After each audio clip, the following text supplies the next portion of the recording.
Тэгээ харин хүмүүс тэгдэг юм да чи санаа цалинны мэдсэн чи авах ёстой гэдэг юм да. Тэгээд одоо бид нар тэгээд авах ёстой юм чинь тэгээд чимээгүй одоо хэрэлдэж урдаад чи авах чимээгүй аваад тэгээд өнгөрдөг юм да.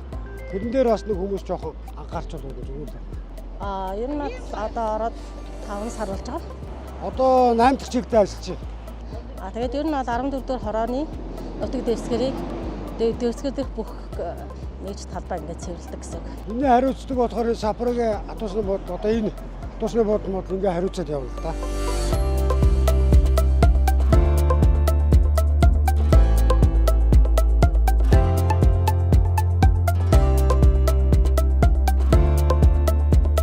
Ер нь бол одоо тоног төхөөрөмжүүд нь сайжраа шинжлэгдээд бас Одоо цас ордогч цасны машин гэдэг гад ирж байна.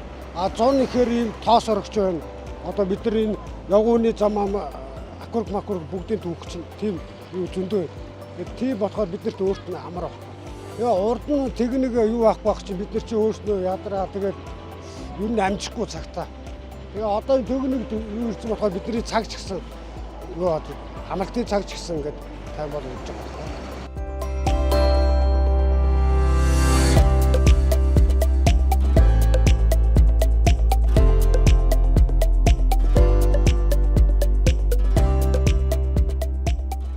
Ажлууд чадна шүү дээ. Бид нар чи өөрснөө заагаад уугууд ингээд ажлууддаг шүү. Заагаад уугууд бид нар чи өөрснөө сурч юм чи.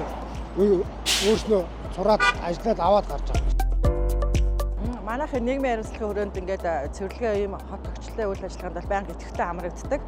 Дүүргээсээ ч гэсэн бас хамтарч ажиллаад манайх өөрсдөө ч гэсэн бас өөрсдөө бие даажууд ерөнхийдөө ингээд 7 хоногтой нэг удаа байнгын цэвэрлэгээ хийгээ явдаг байгаа. Тийм энэ бол ер нь бол тэгээд ганцхан энэ талбай малбай гэлтгүй ер нь байгууллага ч гэсэн өөрөө цэвэрхэн харагдана тий бас цэвэрхэн харагдах талаас бас сайхан байвал чи хүмүүс орж ирж үйлчлүүлэхэд бас сэтгэл ханамж өндөр байх болов гэж боддоо шүү дээ тий.